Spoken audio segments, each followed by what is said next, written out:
Me. Sign, Desmond. Well, like I said, Desmond's case is a whole new story. Dr. Jen replied, We have time. So you said Desmond was in rehab as a patient, right? I replied, Right. Now tell me how you two came in contact, Dr. Jen said. Well, all through my first week in rehab, I had not seen him, and when I made friends with a few people, they told me I wasn't the only black person. I said, Lunchtime, it's kind of weird being the only black here. I said, Oh, you're not the only black here, my rehab friend replied. I'm not? I asked. They replied, Mm hmm. Well, who's the other person and why haven't I seen him or her around? I asked. They replied, He's awfully quiet and keeps to himself a lot. I heard he has serious anger issues. I don't even know his name, but is awfully cute, most handsome Nigerian I've ever seen. His skin isn't even black like yours. Me, giggling. Ouch, that's racist. Rehab friends, laughing. Don't mind her, you'll see him around eventually. And if I do, how will I know he's the one? After all, Jess just said he doesn't have a black skin. I asked. They replied, He's not white like us, so you can tell. Okay, it's not like I'm going to look for him, I said. I still didn't see him on the second week, and I wondered if he didn't attend sessions, but a week later we met. For the first time that day, I went for my group session late. I got in just in time to hear him speak about his reasons for being in rehab, but not in time to hear his name. He said, I pretty much don't want to be here, but I need this place. I've got serious anger issues, and I always try to keep it in check. But when things has to do with my family or my woman, I don't think. I just react and do things I shouldn't do. Me, absent-mindedly. Oh, that's sweet. The whole class turned to look at me. Him, straight face. What's so sweet about it? He asked.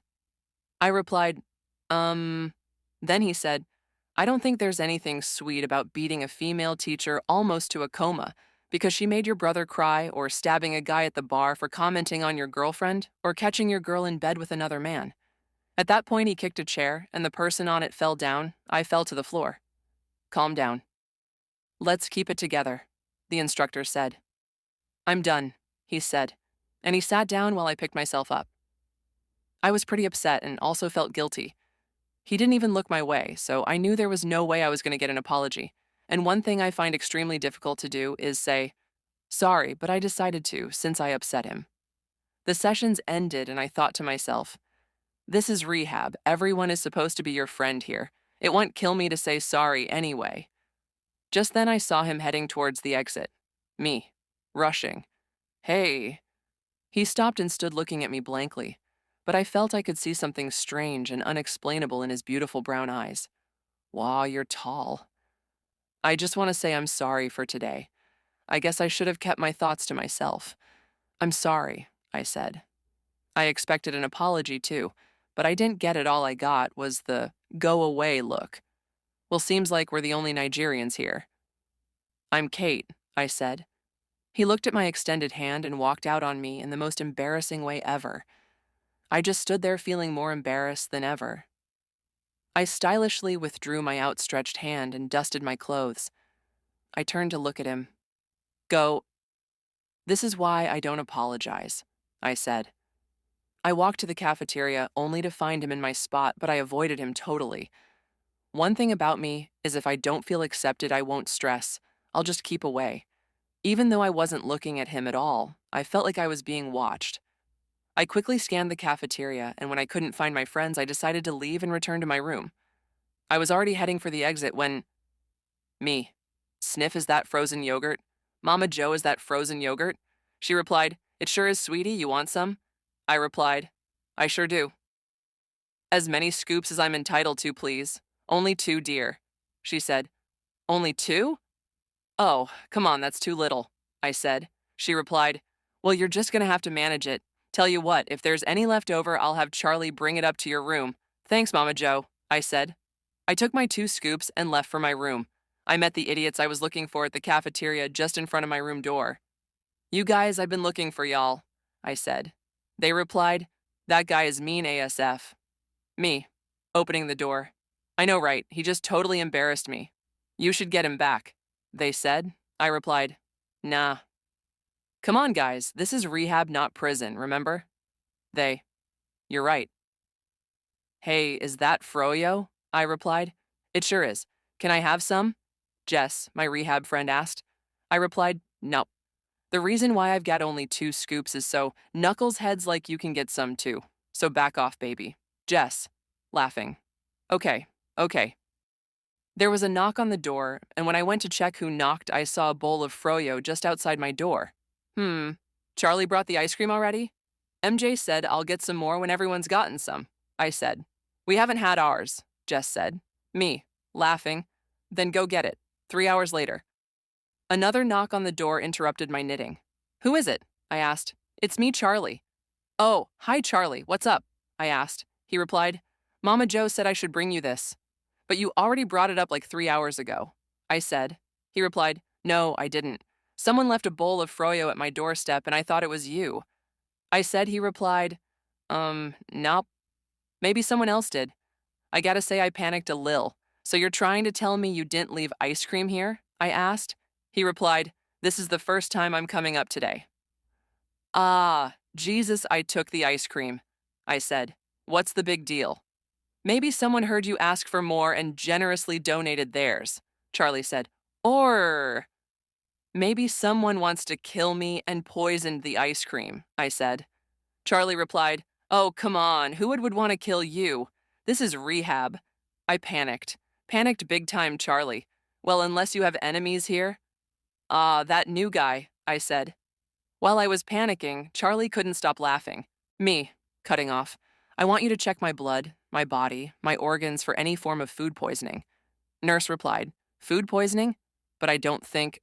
Just check, I said. She replied, okay. After checking for about 3 times, she diagnosed I had no trace of food poisoning in me. As I headed back to my room, I passed by the cafeteria. Mama Jo asked, did you get the ice cream, baby? I replied, yes, Mama Jo, but I got 2. Puzzled. 2. How come? She asked. I replied, I don't know. I'm still puzzled. Maybe someone gave you theirs. She said maybe, but who? I asked. I went to my room only to meet a note at my doorstep. Don't be alarmed. I heard you ask for more ice cream, so I gave up mine. Sorry for startling you, and for everything else. Signed, JD. Who is JD? I asked myself. I must say I felt a whole lot better, but puzzled at the same time. Who could JD be? What did JD even stand for? What did she mean by sorry for everything else? These questions kept my mind busy for hours, and when I couldn't think of anything, I told my friends, and they couldn't come up with anything reasonable either, except the thought that I had a stalker, which of course I paid no attention to. Well, since I couldn't think of anything, I let it be. Every Wednesday, I looked forward to extra ice cream, and twice I tried to spy on the person keeping it there, and after 2 failed attempts, I finally found out the person. Me. Shocked. Charlie? Charlie, laughing nervously. Oh, hey, Kate, you're the person giving me ice cream? You're JD? I asked. He replied, first question, yes. I bring the ice cream up here. Second question, ew. What's a JD? Hey, don't play smart with me, I said. He replied, look, honey, I don't know what you're on about. All I know is that someone cute is paying me to deliver ice cream to your door. Who? I asked. He replied, I've said all I can say. Maybe we can strike a deal, I said. I gave him a weird smile that felt awkward to me too. Oh, lady. No, I'm gay, Charlie said. I replied, oh, I wasn't suggesting that. Then what are you suggesting? He asked. I replied, how about I pay you to spill the identity of the donor? No can do, honey. It's already bad enough that he likes you. Plus, I can't have you ruin my free cash flow, so nah, Charlie said. Before I could say another word, he left. Well, at least he gave me a clue. It's a guy and he likes me. But who? I asked myself. Well, after bothering myself about it for days without getting anywhere, I decided to let it be. If the person really existed, I'd find out the identity eventually. Life continued well enough for me, and I was getting all the help I needed. I won't say I was completely at peace, but I could say I was getting there. The rude guy started attending sessions regularly and always sat behind me, which always made me feel free uncomfortable because I somewhat didn't like him. But my hatred for him didn't last too long. One day I attended session late, and immediately I entered. Ah, great timing, Miss Kate. Partner up with him. the instructor said. I looked at who he was pointing to and I felt like, Lord, why? I could see he didn't even want to partner with me because of the way he rolled his eyes and his countenance changed. My thoughts, wah, he must really hate me. Well, let's see how this goes. I sat down and said hi, but he looked away. Me, low tone. Okay. Then the instructor said, now I want you all to close your eyes and take the hands of your partners. I'm sorry, what? Why? He asked. Instructor replied, today we're going to try communicating with the mind, and your partner as well as yourself need to be in sync for this to work. If you don't want to, you just don't, I said. He replied, you don't tell me what to do. I'm just suggesting, I said. He replied, well, keep your suggestions. Me, low-toned. How rude. What did you say? He asked. Me, loudly and straight up. I said you're rude. There was something about the way his face changed, like no one had ever yelled at him that way. He just went quiet, took my hands and closed his eyes. This obviously shocked me too. Wow. I see there's a whole lot of tension here, but let's see if we can ease it up, instructor said. I want you all to connect with your partners. Just build up a bonding bridge in your mind. All I did was empty my mind, but I noticed he held my hands a little tighter, and then I heard a voice saying, I'm sorry. I opened my eyes and withdrew my hands. I didn't hear that apology with my ears, but I wasn't sure. The last time I had mind communications were with the voices that tormented my head, so I was scared and confused and didn't know what spoke to me. I'm sorry. I can't, I said, and so I left. I locked myself up in my room for hours till I heard a knock. I didn't respond at first. I thought the person would just go away, but not. Male voice. Kate, it's me. I recognized that voice, and I rushed to open it. I was very shocked to see him standing outside my door looking so tall and handsome. Him, laughing nervously. Hey, partner. What are you doing here? I said. He replied, well, apparently one weirdo saw we were partners today and asked me to bring you this bowl of ice cream. Oh, it's Froyo, Wednesday, I said. Here you go, he said. Why are you giving me 2 bowls? I asked. He replied, well, the cafeteria lady sent one too. Oh, thank you, I said. Him, a bit rudely. Yeah, whatever. Okay, I said. He started leaving and I was about to close the door when he asked, hey, are you okay? You kind of left me stranded today. I replied, I'm fine, I guess. Want to talk about it? He asked. I replied, I'm in rehab. If I want to talk about what's bothering me, I have people to talk to. Him, laughing. That sounded a bit rude, but okay. See you around. I watched him leave. Wait, do you want to come in? I asked. He turned back to look at me and said, no, and he just walked away without looking back. I must admit I felt very bad. Was it something I said? I asked myself. I got in my room and just stared at the bowls of ice cream without touching them. I heard a knock on my door and I rushed to open it, but to my greatest disappointment, it was Jessica. Wow. I see disappointment in your eyes. Were you expecting someone else? Jess asked. Ugh, ice cream. And she rushed to take a bowl. Dr. Jen said, now explain to me why you were disappointed and why you were hoping it would be him. After all, he said no to you. I replied, Doctor, the brother is so damn fine. He has this face that you can't stay mad at, with the eyes and the very pink lips and his height, and Lord have mercy, his voice, not to mention his body structure. Dr. Jen, laughing, reminds me so much of my younger brother. You can't stay mad at that boy. I replied, I didn't really want anything from him other than friendship. That's a good place to start, and he didn't give me the opportunity to get to be friends with him. That's why I felt bad. Disappointed because I wanted him there. Not Jess. I see. Carry on, Dr. Jen said. Well, things went back to the way it was, with him ignoring me as usual and me not letting it bother me.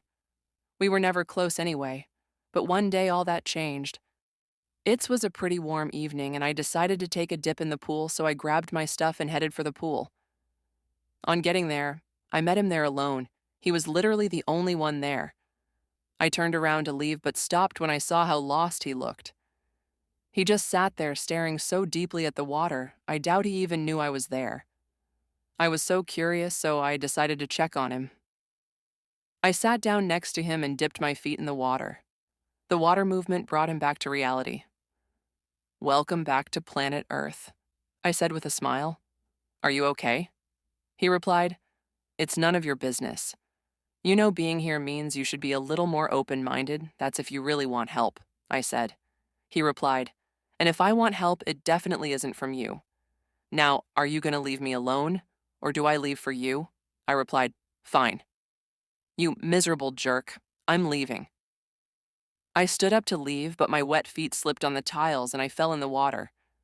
I wasn't an experienced swimmer, was still learning, and I always stayed at the shallow parts, but I fell in the deep part, which was where he was sitting, and I struggled, but I was drowning. Him, holy shit! He dived in to save me. I already swallowed water and I wasn't conscious, so he had to give me mouth to mouth. "How did you know?" Dr. Jen asked. I replied, "I woke up to his lips on mine." Dr. Jen, laughing, "And what was your reaction?" I replied, "I freaked out." "What are you doing?" I said. He replied, "What were you thinking?" I replied, "What do you mean? What was I thinking? You were the one trying to kiss me." "Kiss you? Kiss you?" "Excuse me, lady, but I was trying to save your life. Why are you even dressed to swim when you can't swim?" he asked. I replied, "Hey, don't question me, and I didn't need your help or your saving. I was doing just fine." "Oh, really?" he asked. I replied, "Yes, really." Him, "Fine then." And he pushed me back into the water and laughed while I struggled before reaching out to get me, shouting, "You maniac! How could you push me back in, you crazy person? What if I had died? You obviously know I can't." And just then, and unexpectedly, he kissed me. Him, "You talk too much." We both laughed. "You shouldn't have done that, though," I said. Him, smiling. "Which one?" I replied, pushing me into the water. "I just wanted to teach you a little lesson," he said. I replied, "Lesson learnt." Him, "Here you go." He wrapped me with his towel. "So why were you sitting here alone in the first place?" I asked. Him, sigh. "I miss my sisters. They're the only family I have left." "Why don't you call them to visit you?" I asked. He replied, "They're in Nigeria. I don't want to bother them." "Why are you here anyway?" I asked. He replied, "Anger issues, and I kinda lost my mind." My parents alongside. My little brother died in a car accident. One of my sister is married to an abusive husband, and I found out my girl had been cheating on me. It was all too much to handle, so I came here. "Well, I have problems too, and I have to accept the help I'm being offered. You should too," I said. "I'll think about that," he said. "Well, I have to go get ready for my evening sessions. Does this make us cool?" I asked. He replied, "I guess so." Me, smiling. "Thanks for the towel and the save. I guess I'll see you around." Him, "Yeah, sure. I was about to leave. Hey, what's your name?" he asked. Me, Katias. Him, "Okay, Kate. See you around." Me, "Bye." To be continued. Stay tuned 5GD7.